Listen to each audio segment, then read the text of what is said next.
साथियों नमस्कार। अड्डा पर एक बार फिर हमसे जुड़ने के लिए शुक्रिया।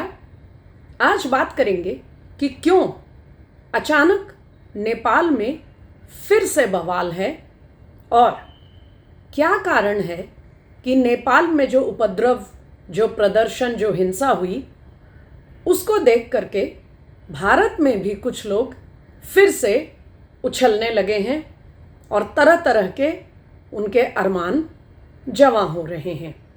तो सबसे पहले बात नेपाल में जो हुआ उसको लेकर हम इसलिए कह रहे हैं कि ये उपद्रव फिर से हुआ क्योंकि अभी थोड़ा ही समय हुआ है जब नेपाल में युवा वहाँ के वो आंदोलन कर रहे थे, आंदोलित होकर सड़कों पर उतर रहे थे इस मांग को लेकर कि वहाँ जो राजशाही की परंपरा थी, जो किंगडम, जो रॉयल इंस्टीट्यूशन था और जिसको कि एक संविधान में बदलाव करके ख़त्म कर दिया गया था, उस व्यवस्था को फिर से बहाल किया जाए।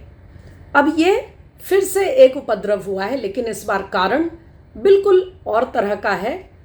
बहुत ही कम शब्दों में आपको बता दें कि हुआ ऐसा है कि जैसा कि कई दुनिया के देशों में, ऑस्ट्रेलिया, न्यूजीलैंड से लेकर और यूरोप तक, और जिसमें कि भारत भी शामिल है, कई देशों में इस बात को लेकर बहुत गंभीर चिंता देखी जा रही है कि जो सोशल मीडिया प्लेटफॉर्म्स होते हैं, जिनके पास एक इंटरमीडियरी स्टेटस होता है, ये स्टेटस उनको उनके प्लेटफॉर्म पर जो कुछ भी कोई कह रहा है या दिखा रहा है या दर्शा रहा है, कोई वीडियो, कोई बात, कुछ भी भड़काऊ हो, नफरती हो या झूठ हो या हिंसा को आगे बढ़ाने वाला हो या कोई भी आपत्तिजनक कंटेंट हो, वो उस प्लेटफॉर्म को उससे एक तरह से सुरक्षित करता है, इंसुलेट करता है इंटरमीडियरी होने के नाते। यानी मैं अगर कहूँ कि एक्स व्यक्ति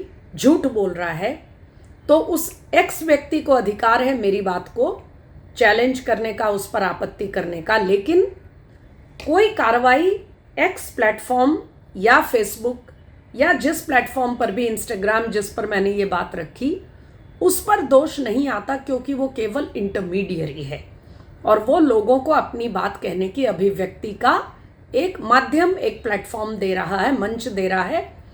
ये उसकी जिम्मेदारी नहीं बनती। ये जो इंटरमीडियरी होने का स्टेटस है, मैंने तो एक छोटे स्केल का उदाहरण दिया साथियों, लेकिन जब कई देशों की बात आती है, अलग अलग समाज, अलग अलग समुदायों, अलग अलग समाज के वर्गों की बात आती है, तो यह कभी कभी बहुत भयावह रूप ले सकता है।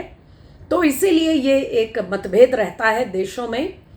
कुल मिलाकर एक छोटे पैमाने पर हम कहें तो नेपाल का भी इन प्लेटफॉर्म्स के साथ, जो मेटा के प्लेटफॉर्म्स हैं जैसे व्हाट्सएप, फेसबुक, इंस्टाग्राम और कुछ अन्य प्लेटफॉर्म, इनके साथ ये मतभेद चल रहा था कि वो उस देश के जो नियम कानून हैं, जो स्थानीय कानून हैं, उनका पालन करे, कंप्लायंस करे, जिसको लेकर ये सोशल मीडिया प्लेटफॉर्म तैयार नहीं थे। जैसा कि उन्होंने भारत में भी रेजिस्ट करने का प्रयास किया था, लेकिन अंततः उन्हें मानना पड़ा। तो एक बार इसको लेकर बवाल हो चुका था।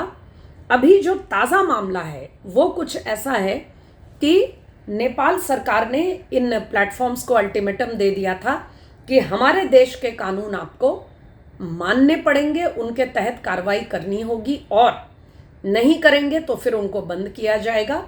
इसके अलावा उनको ये भी कहा गया था कि वो नेपाल में अपना कार्यालय स्थापित करें, अपना ऑफिस बनाए, जहाँ पर कि कंप्लायंस को लेकर जब कोई भी कंप्लेन हो, शिकायत हो, तो जो कंज्यूमर है वो कहाँ जाएगा, यूज़र, उसको शिकायत करने के लिए एक प्लेटफॉर्म, एक जगह, एक स्थान हो सके, जिसको लेकर ये ताज़ा बवाल हुआ क्योंकि इन सोशल मीडिया कंपनियों ने नेपाल में अपना कार्यालय बनाने से इनकार कर दिया और नेपाल सरकार ने, केपी शर्मा ओली की सरकार ने इन प्लेटफॉर्म्स को हटा देने का, बंद कर देने का आदेश दे दिया।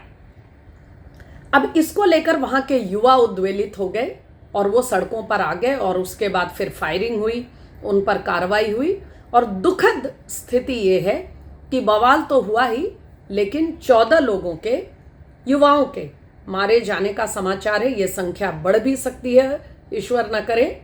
और कुल मिलाकर इस समय आगे और परेशानी और बवाल बढ़ने के संकेत है, जैसा कि उस आंदोलन को लीड करने वाले छात्र नेताओं ने संकेत दिया है। तो साथियों, ये स्थिति इस समय नेपाल की है और जाहिर है ये नेपाल सरकार, नेपाल में चलने वाले सोशल मीडिया प्लेटफॉर्म्स और उन दोनों के संस्थाओं के नेतृत्व के बीच ये सॉल्यूशन इसका लाना पड़ेगा। ये उनके आपस का मसला है, लेकिन सॉल्यूशन जब भी निकले जल्दी होना चाहिए, परंतु उससे पहले हिंसा पूरी तरह रुकनी चाहिए। इसके लिए नेपाल की सरकार को आंदोलनरत जो छात्र हैं उनसे जो भी प्रयास हो करना चाहिए। एक सोर्स बेस्ड खबर ये भी आई बीच में कि शायद फिलहाल वो जो सोशल मीडिया को बंद करने का आदेश है उस पर शायद अभी रोक लग जाएगी छात्रों के आक्रोश को देखते हुए। हाँ, ये एक महत्वपूर्ण बात है कि टिकटॉक पर इस समय कोई बैन नहीं लगा है। उसका कारण नेपाल सरकार का ये कहना है कि जब सभी को कहा गया अपना नेपाल में ऑफिस प्रेमिसेस स्थापित करने, तो टिकटॉक ने ऐसा कर दिया, इसलिए कार्रवाई का कोई कारण नहीं है। अब साथियों, ये एक ऐसी स्थिति है जो दुनिया भर में चल रही है। सोशल मीडिया प्लेटफॉर्म्स क्या निरंकुश होंगे? क्या सोशल मीडिया प्लेटफॉर्म्स जहां उनके यूजर्स हैं उस देश के कानून को नहीं मानेंगे? और अगर वो उन देशों के कानून को नहीं मानेंगे तो फिर कभी भी जब कोई ऐसी स्थिति होगी, चाहे वो देश की सुरक्षा का मामला हो या सामाजिक सौहार्द का मामला हो या कोई व्यक्तिगत आक्षेप का मामला हो, तो जो अग्रीव्ड पार्टी है वो कहाँ जाएगी, वो किसको शिकायत करेगी? और वो अपने देश के कानून का सहारा नहीं लेगी तो फिर उसकी बात कैसे, उस बात पर कार्रवाई होगी? ये तमाम प्रश्न हैं जो पूरी दुनिया को इस समय उद्वेलित कर रहे हैं और दर्जनों देशों ने दुनिया भर में सोशल मीडिया प्लेटफॉर्म्स को बाध्य किया है कि वो उनके देश के कानून को माने। यहां तक तो हुई बात इस सोशल मीडिया कानून की, लेकिन नेपाल का मसला यहीं तक सीमित नहीं है। और इसीलिए अब हम बात करेंगे इस अड्डा में कि वास्तव में नेपाल में जो ये बवाल एकदम से सड़कों पर फूटा है, इसमें और क्या कारण हो सकते हैं, क्या परिस्थितियां हो सकती हैं, और क्यों कुछ लोग नेपाल के जो परेशान करने वाले दृश्य मीडिया में आए, उसको आए हुए 1 घंटा भी नहीं हुआ था और भारत में कुछ ऐसे तत्व हैं जिन्होंने उछलना शुरू कर दिया। तो साथियों, सोशल मीडिया को लेकर बवाल हुआ, किन कारणों से हुआ इसकी बात तो हमने कर ली, लेकिन नेपाल से जो दृश्य आ रहे हैं वो और भी कई बातों पर हमारा ध्यान जाना चाहिए। सबसे पहली बात, श्रीलंका में ऐसा ही हुआ और तख्ता पलट हुआ।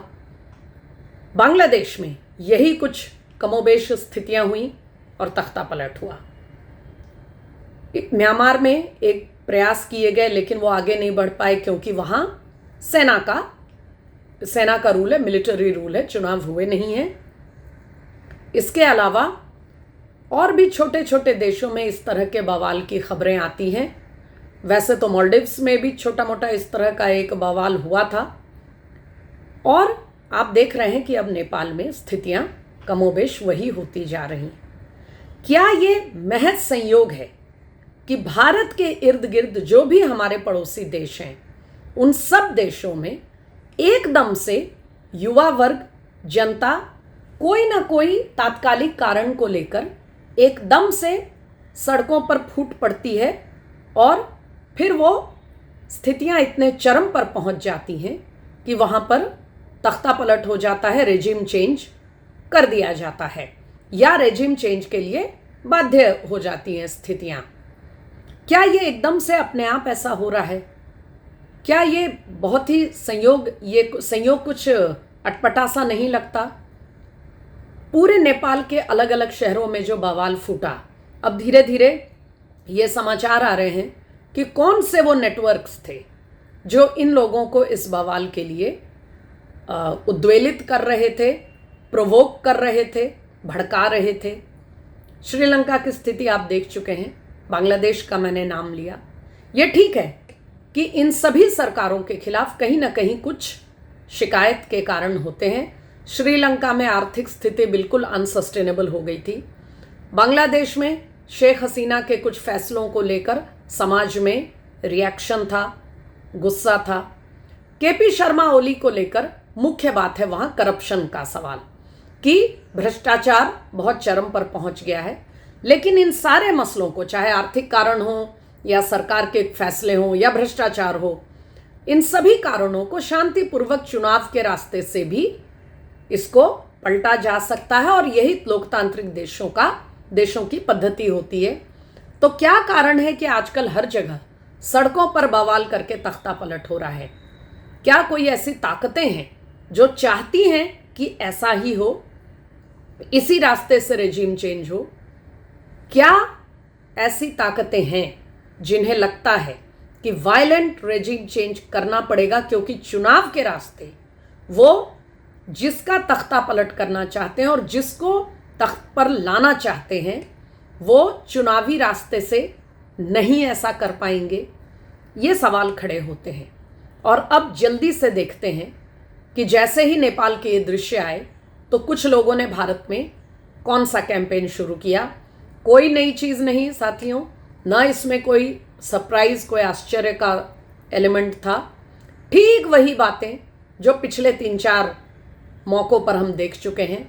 श्रीलंका में जब लोग सड़कों पर उतरे और उन्होंने राष्ट्रपति के जो आवास है उस पर उन्होंने बिल्कुल धावा बोला, हमला कर दिया, तो यहाँ पर चलाया गया कांग्रेस, उसके सहयोगी, उसके समर्थक और ये जो लिबरल वर्ग है उसकी तरफ से कि भारत में ये दृश्य कब देखने को मिलेगा। इन्हें ऐसा लिखने से पहले शर्म भी नहीं आई कि हिंसा का तांडव हो रहा है और आप चाह रहे हैं कि हमारे देश में ये हो और खुलकर सोशल मीडिया पर ये लिख भी रहे हैं कि हम कब ये देखेंगे। बांग्लादेश में तो साथियों 1 साल हो चुका, लेकिन ढाका के दृश्य भारत में कब दोहराए जाएंगे इस बात को आज तक सोशल मीडिया पे लिखा जा रहा है। फिर से यही चीजें अन्य देशों के मामले में, और अब ताज़ा उदाहरण नेपाल का है। 1 घंटा भी नहीं हुआ था साथियों नेपाल में जो प्रोटेस्ट हुआ, जो हिंसा हुई, उसका समाचार आए 1 घंटा भी नहीं बीता था और यहाँ एक कैंपेन शुरू हो गया। कांग्रेस के आधिकारिक नेता, ऑफिशियल हैंडल्स की तरफ से ये कहा गया कि तानाशाहों को ऐसे ही हटाया जाना चाहिए, भगाया जाना चाहिए, सड़कों पर उतरना चाहिए। और फिर धड़ धड़ धड़ धड़ एक पूरा सिलसिला ऐसे पोस्ट्स का शुरू हो गया। हमारा सवाल सिर्फ एक है साथियों कि किसान आंदोलन में हम ये दृश्य देख चुके हैं और यही नहीं, हम इससे पहले एंटी सीए प्रोटेस्ट में देख चुके हैं जिसकी परिणति दिल्ली के दंगों में हुई, और बीच बीच में कभी रोहित वेमुला का नाम लेकर, कभी किसी और मुद्दे को लेकर इस तरह का बवाल करते आए हैं लोग। क्या कुछ ऐसी ताकतें हैं जिनकी वास्तविक नज़र नई दिल्ली पर है, भारत पर है और नई दिल्ली में सत्ता को पलटने पर है, लेकिन उन्हें यह विश्वास नहीं है कि वो चुनावी रास्ते से ऐसा कर पाएंगे? इसीलिए वो पूरे इंडियन सब कॉन्टिनेंट को, इस पूरे ये जो हमारे पड़ोस का पूरा क्षेत्र है, इसको तो राजनीतिक रूप से पूरी तरह अस्थिर कर ही चुके हैं और अब अल्टीमेट उनकी निगाह भारत पर है। इसीलिए जब भी कहीं कुछ होता है तो भारत में एक वर्ग ये लिखना शुरू कर देता है कि हम ये दृश्य कब देखेंगे, हमारे भाग्य में ये कब आएगा, और फिर वो अगले बवाल का इंतज़ार करते हैं। ये समझदारी, ये विजडम भारत के वोटर, भारत के मतदाता और भारत की युवा पीढ़ी के ऊपर है कि क्या वो ऐसा ही माहौल राजनीतिक अस्थिरता का चाहता है जो कि नेपाल और श्रीलंका और बांग्लादेश वगैरह में हो रहे हैं, या भारत में एक लोकतांत्रिक परंपरा से जो राजनीति चलती है उसको चाहता है। आगे नेपाल में स्थितियां कितने काबू में आएंगी, क्या रास्ता निकलेगा, इस पर हमारी नज़र रहेगी। हम जल्द अड्डा में फिर इस पर आपसे चर्चा करेंगे। फिलहाल हमें चिंता है नेपाल की, लेकिन उससे ज़्यादा हैरानी है कि भारत में कुछ लोग कहीं भी उपद्रव हो तो क्यों इस तरह उछलते हैं, ये कौन सा फ्रस्ट्रेशन है और आखिर ये लोग चाहते क्या हैं। सोचिएगा इस पर और हमसे अपने विचार साझा करिएगा। फिलहाल जय हिंद।